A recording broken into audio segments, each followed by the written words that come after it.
What if I told you the voices you hear in the finals are not real? The voices of the announcers Scotty and June are in fact not done by real people, but instead are made from generative AI through text-to-speech. But is Embark Studios in the wrong for doing this? The generative AI discourse has been going on for a long time, particularly in the artistic and creative fields. There has been nearly a year-long strike regarding protections of voice actors against the unethical use of generative AI, where actors wouldn't be compensated fairly if their voice was cloned for future use, which has caused a massive recasting of actors across several big games due to acting union violations. Many actors couldn't even announce roles of certain games because those game companies were on strike that included EA, Activision, 2K Games, and more. The biggest discourse, however, revolved around Hoyoverse, which had its biggest recasting scandal where a lot of VAs in their games were replaced due to the strikes. However, where does Embark end up standing on this ordeal?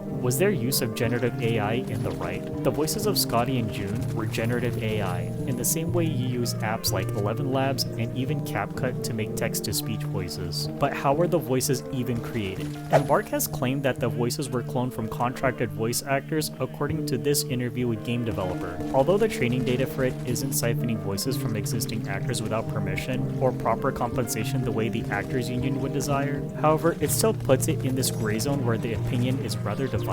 The gaming community itself doesn't mind as long as the game is fun and properly balanced, while the other side of the conversation argues it doesn't set a good precedent for the road ahead that would enable for devs to start taking shortcuts through generative AI, with the worst offender being Activision, considering a handful of Black Ops 6 was made with generative AI and charging you $70 to play it, while the finals, however, is a free-to-play game. Though this leaves us with another question at hand. Embark is in no means an indie company, but rather owned by Nexon, a billion-dollar company. The question is, why they use AI to cut costs when they have the funds to pay voice actors and other creative talent? So what would their motive be if it's not the monetary gain? What do you guys think of the AI usage in the finals? Let's talk about it in the comments.